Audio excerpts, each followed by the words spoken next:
আসসালামু আলাইকুম। বীর মুক্তিযোদ্ধাদের সম্মানী ভাতার কিছু গুরুত্বপূর্ণ তথ্য জানব। তবে আপনি যদি যুদ্ধের জীবন চ্যানেলে নতুন থাকেন, চ্যানেলটা অবশ্যই সাবস্ক্রাইব করবেন, পাশেই থাকবেন।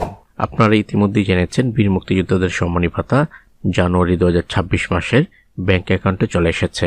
জানুয়ারি 2026 মাসের এই সম্মানী ভাতা দিতে একটু সময় লেগেছিল, সঠিক সময়ে দেওয়া হয়নি এই জানুয়ারি 2026 মাসের সম্মানী ভাতা।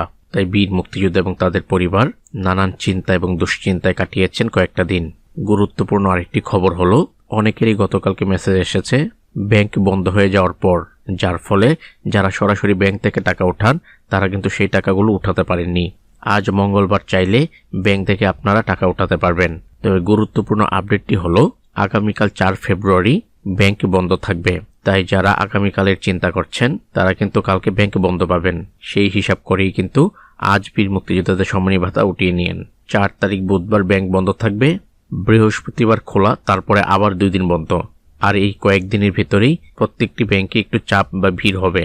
তাই যারা আমার কাছে জানতে চেয়েছিলেন ব্যাংক আজকাল খোলা আছে কিনা, তাদের জন্য বলছি, আজ ব্যাংক খোলা কিন্তু কাল বন্ধ, তারপরের দিন খোলা, তারপরে আরো 2 দিন বন্ধ। তাই যারা কাল পরশুর মধ্যে অপেক্ষা করছিলেন তারা আজই ব্যাংক থেকে উঠিয়ে নেবেন সেই টাকা। আবার দেখা গেছে জানুয়ারি 2026 মাসের বেশ কিছুজন বীর মুক্তিযোদ্ধাদের সম্মানী ভাতা পাননি। তাদের একমাত্র কারণ হচ্ছে বীর মুক্তিযোদ্ধা বা উপকারভোগীর নাম হিসেবে এমআই সফটওয়্যারে তাদের নামগুলো অন্তর্ভুক্ত করেননি। তাই দ্রুত সময়ের মধ্যে বীর মুক্তিযোদ্ধা বা উপকারভোগীর তাদের পরিবার ও ওয়ারিশদের তথ্য এমআইএসে যুক্ত করবেন। সেটা সঠিকভাবে ভেরিফাই হওয়ার পর বীর মুক্তিযোদ্ধাদের সম্মানী ভাতা পুনরায় চালু হবে। তো আজ এ পর্যন্তই, দেখা হবে অন্য এক নতুন ভিডিওতে।